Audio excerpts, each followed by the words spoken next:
অভিষেক ব্যানার্জি মমতা ব্যানার্জি বাগানে দাঁড়িয়ে বলেছে দেখে নে। আরে ভাই, তুই আগে বাগানটা ছেড়ে বেরো। 5ই মে যদি উনি ইস্তফা দিতেন তাহলে দলটা বেঁচে যেত।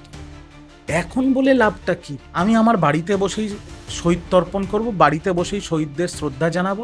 কারণ আমি চটিও নয়, আমি বালিশও নয়। কে মুখের সামনে এই নায়ক নায়িকা গায়ক গায়িকা তারা বসে থাকতেন, তারপরে তো আবার দেখলাম কিছু ক্রিকেটার ফুটবলারও আসা শুরু করলো। তার পেছনে শহীদ পরিবার বসে থাকতো, যাদের দোলাদি বাসে করে নিয়ে আসতেন এবং তাদের একটা কিট ব্যাগ, হয়তো কিছু আর্থিক অনুদান টনুদান দেওয়া হতো, এবং তারপরে এমএলএরা আর আমরা একদম পেছনের সারিতে বসে থাকতাম। ভোটের ফলাফলের প্রায় সময় যদি বলি 2.5 মাস অতিক্রান্ত হয়েছে এবং অভিষেক বন্দ্যোপাধ্যায় এবার মুখ খুলতে শুরু করেছেন, তিনি ইস্তফা দেবেন। দলের যারা দল বিরোধিতা করে অন্য কোনো দলে গেছেন বা আমরা দেখতে পাচ্ছি অন্য শিবিরে জয়েন করেছেন বা যোগ দিয়েছেন, সেক্ষেত্রে অভিষেক বন্দ্যোপাধ্যায় সরাসরি তাদেরকে চ্যালেঞ্জ করলেন এবং ইস্তফা তিনি নিজে 1 ঘন্টার মধ্যে দেবেন। আমাদের সঙ্গে এই মুহূর্তে রয়েছে ঋজু দত্ত, কথা বলবো। অভিষেক বন্দ্যোপাধ্যায় এতদিন পর বলছেন ইস্তফা দেবেন। না, এই কথাটা যদি অভিষেক বাবু 5 তারিখ বলতো, আর 5 তারিখ যদি উনি 5ই মে যদি উনি ইস্তফা দিতেন তাহলে দলটা বেঁচে যেত। এখন বলে লাভটা কি? আর আমার মনে হয় যে এত বড় একটা ভরাডুবির পরে একটু নম্র হওয়া উচিত। এখনো এত দম্ভ কিসের? ওনার এই বাফেলার জন্যই তো উনি কেস খান আর কর্মীরা রাস্তাঘাটে মার খায়। আমার কথা হচ্ছে একটু নম্র হওয়া উচিত, ইস্তফা অনেক আগে দেওয়া উচিত ছিল। এত বড় বড় কথা মিডিয়ার সামনে বলা যায় মমতা বন্দ্যোপাধ্যায়ের বাড়ির বাগানে দাঁড়িয়ে। মমতা বন্দ্যোপাধ্যায়ের বাড়ির বাগান থেকে বেরিয়ে একবার বীরত্ব দেখাতে গেছিলেন, তারপরে আর বেরোননি রাস্তায়। 21শে জুলাই বেরোবেন কিনা আমি জানি না।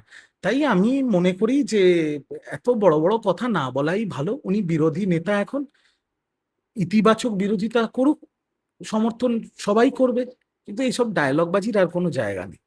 31-এ চ্যালেঞ্জ দিচ্ছেন যে দেখে নেবেন তিনি হ্যাঁ, 2024। অনেক কিছু করবেন উনি, অনেক কিছু করবেন।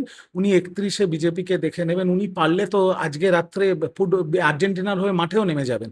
উনি অনেক কিছু করবেন, কিন্তু আমি একটা কথা বলি, মিডিয়াকেও বলবো যে এইসব নেগেটিভ স্টোরিতে ফোকাস না করার জন্য। অভিষেক ব্যানার্জিকে এত গুরুত্ব দেওয়ার এখন কিছু নেই। ওনার ওনার এখন যা লেভেল, এরকম অনেক বড় বড় নেতা আছে। মোহাম্মদ সেলিম আছে, সুজন চক্রবর্তী আছে, অধীর চৌধুরী আছে, এত ওনাকে গুরুত্ব দেওয়ার দরকার নেই। উল্টে আমরা পজিটিভ নিয়ে আলোচনা করিনি। পজিটিভ মানে বাংলায় একটা নতুন সরকার এসছে, বাংলায় ইন্ডাস্ট্রিয়াল রেভলিউশন হচ্ছে। বাংলায় 2.5 মাসের মধ্যে প্রায় আপনি দেখুন প্রায় 35,000 কোটি টাকার বিনিয়োগ হয়েছে বাংলায়। আজকে দেশের স্বরাষ্ট্রমন্ত্রী দেশের মুখ্যমন্ত্রীর সাথে আমুলের একটা 16,800 কোটি টাকার একটা প্লান্ট তার শিলান্যাস করছে, যেখানে সরাসরি ভাবে বা এদিক ওদিক অ্যান্সিলারি, ডাইরেক্টলি বা ইনডাইরেক্টলি প্রায় বাংলার 10,000 ছেলে মেয়ে চাকরি পাবে। এই পজিটিভ খবরগুলো আমরা আলোচনা করি না কেন? আজকে আপনি ভাবুন তো, শ্যাম স্টিল 16,000 কোটি টাকার বিনিয়োগ করেছে। তার আগে আরেকটা কোম্পানির উদ্বোধন করলেন স্বয়ং মুখ্যমন্ত্রী। তো ইন্ডাস্ট্রিয়াল রেভলিউশন হচ্ছে বাংলায়, দেশ বিদেশ থেকে বাংলায় বিনিয়োগ গত আসছে। 2 বছরে কি বাধা ছিল যে এগুলো হচ্ছে? সে তো যারা এই যে যারা বিনিয়োগ করছেন, এই সব বড় বড় কোম্পানির মালিক পক্ষই তো বলছে কোনো পলিসি ছিল না, কোনো ল্যান্ড পলিসি ছিল না, কোনো ইন্ডাস্ট্রিয়াল পলিসি ছিল না, কোনো ইনসেনটিভ ছিল না, শুধু সিন্ডিকেট, শুধু মাল তোলা পলিসি ছিল। পলিসিটাই ছিল শুধু মাল তোলা, যারা বিনিয়োগ করবে তাদের থেকে টাকা নাও। আজকে বাংলায় বিনিয়োগ হচ্ছে, বাংলার ছবি বদলাচ্ছে, দেশ বিদেশ থেকে ভারী কারখানা আসছে বাংলায়, বাংলার ছেলেপুলেরা চাকরি পাচ্ছে। আগামী দিনে হয়তো বাংলার ছেলেপুলেরা, বিশেষত সংখ্যালঘু ছেলেপুলেরা, যারা মালদা মুর্শিদাবাদের ছেলেপুলেরা, যারা মূলত পরিযায়ী শ্রমিক, তারা আবার বাংলায় নিজের মাটিতে ফিরে আসবে, চাকরি পাবে। এই পজিটিভ গুলো আমরা আলোচনা না করে অভিষেক কি বললো না বললো, কে রে ভাই? ওর কথার এখন আর বেশি শুনে তো লাভ নেই। উনি বিরোধী নেতা, আমি তাকে সম্মান করি, তিনি তার কথা বলেছেন, তিনি তার চ্যালেঞ্জ ট্যালেঞ্জ ইত্যাদি ছুড়েছেন, 31শে দেখে নেবো, এই দেখে নেবো, ওই দেখে নেবো, সব ঠিক আছে। কিন্তু সেটাই বেশি গুরুত্ব না দিয়ে যেগুলো ভালো কাজ হচ্ছে সেগুলো নিয়ে আলোচনা করা উচিত। ঋতব্রতপন্থী বা যারা এনসিপিআই যোগ দিয়েছে তাদেরকে উচিত অভিষেকের চ্যালেঞ্জকে একসেপ্ট করা। আমি তো যা শুনলাম তারা তো মানে ঋতব্রত বাবু তো উল্টে ঝেড়ে কাপড় পরিয়ে দিচ্ছে। আর সুদীপদা তো অনেক বড় মাপের নেতা, 6বারের সাংসদ, 4বারের বিধায়ক। তিনি এই প্রশ্নটার, আমি দিল্লিতে দেখলাম এই প্রশ্নটার তিনি পাত্তাই দেননি। আজকে 28টা এমপির মধ্যে 20+2, 22 জন এমপি ছেড়ে বেরিয়ে চলে গেছে। তারা একটা পৃথক দলের স্বীকৃতি পেয়ে গেছে। সুদীপ বন্দ্যোপাধ্যায় দলনেতা হয়ে গেছে। আগামী দিনে তারা দেশের স্বার্থে, দশের স্বার্থে এনডিএ কে সমর্থন করবেন। এত বড় বড় বিল আসছে ভারতবর্ষে, বাংলায় বিনিয়োগ হচ্ছে, বাংলা ঝড়ের গতিতে এগিয়ে যাচ্ছে, এই কথাগুলো না আমরা আলোচনা করে অভিষেক ব্যানার্জি, মমতা ব্যানার্জি বাগানে দাঁড়িয়ে বলেছে দেখে নে। আরে ভাই, তুই আগে বাগানটা ছেড়ে বেরো। মমতাদির ছত্রছায়ায় যুবনেতা, মমতাদির ছত্রছায়ায় সাংসদ, মমতাদির ছত্রছায়ায় যুবরাজ, এখন হেরে যাওয়ার পরে মমতাদির বাগানে নেতা। উনি তো বিরোধী নেতা, রাস্তায় নামুক। সিপিএম তো রাস্তায়, কংগ্রেস রাস্তায়, নওশাদ সিদ্দিকী রাস্তায়। উনি শুধু মমতাদির বাগানে দাঁড়িয়ে চোঙা হাতে ডায়লগ বাজি, আর নইলে আপনাদের মতো মিডিয়ার সামনে বাতেলাবাজি। কি দরকার এগুলো? আরে এগুলোকে আপনারাই এত গুরুত্ব দিচ্ছেন কেন? আমি তো এটাই বুঝছি না। আচ্ছা, রিজু দা বছরের ছিলেন, সামনে 21শে জুলাই রয়েছে, হাতে আর মাত্র একদিন। 21শে জুলাই নিয়ে কি মনে হচ্ছে এবার? 4 জায়গায় হবে স্টেজ, 4 জায়গায় মঞ্চ বাঁধা হবে। এইসব নিয়ে যত কম কথা বলা যায় ততটাই ভালো। আমরা যারা জন্মলগ্ন থেকে, মানে রাজনৈতিক জন্মলগ্ন থেকে তৃণমূল কংগ্রেস করেছি, আমাদের কাছে 21শে জুলাই একটা আবেগপ্রবণ দিন। আমি আমার বাড়িতে বসেই শহীদ তর্পণ করব, বাড়িতে বসেই শহীদদের শ্রদ্ধা জানাবো। কারণ আমি চটিও নয়, আমি বালিশও নয়। তারা তাদের মতো, আমি কাউকে ছোট করছি না।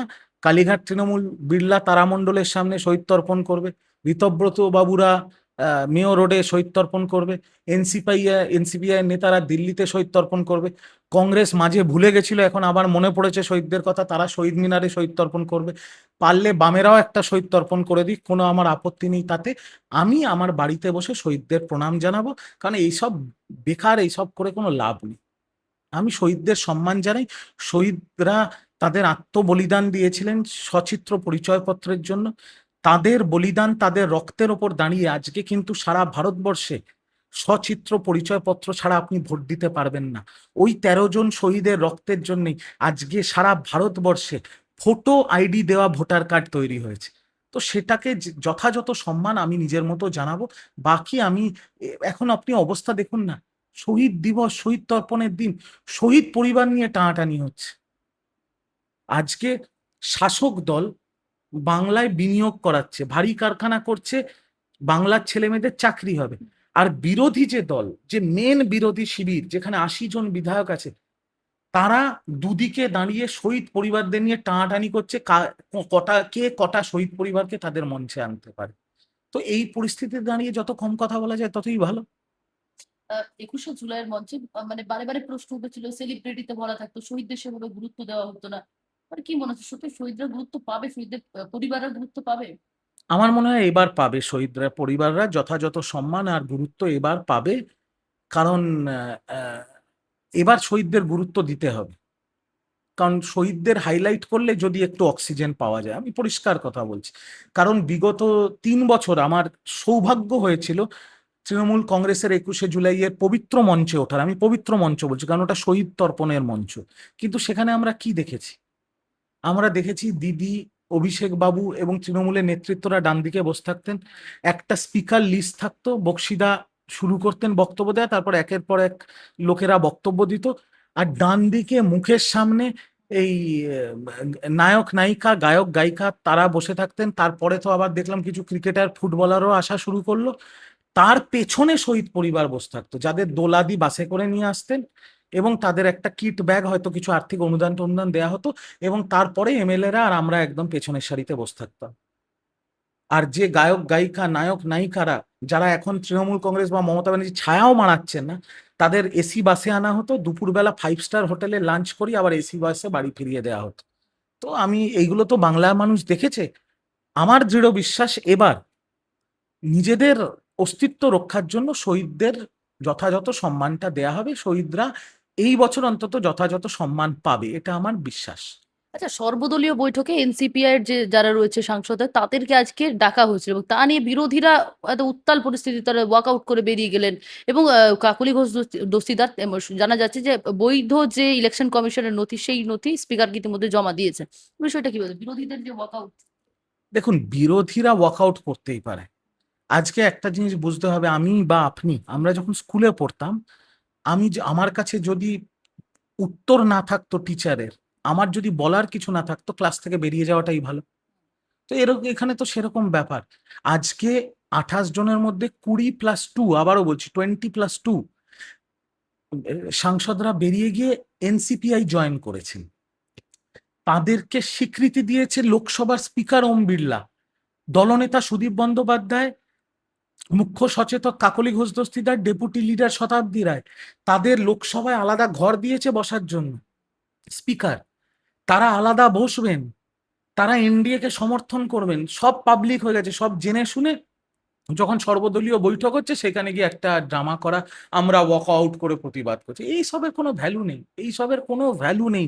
আমি একটা কথা বলি, সংসদ হোক বা বিধানসভা হোক, the house belongs to the opposition. Opposition মানে বিরোধী পক্ষের দায়িত্ব হচ্ছে মানুষের কঠিন প্রশ্নগুলো সরকারকে করা, সরকারকে কাঠগড়ায় দাঁড় করানো। কিন্তু সেই প্রশ্নগুলো না করে বারংবার আমরা দেখেছি যে যখন ইতিবাচক আলোচনা হয় তখন বিরোধীরা লাইন ধরে ওই ভেড়ার পালের মতো বেরিয়ে যায়।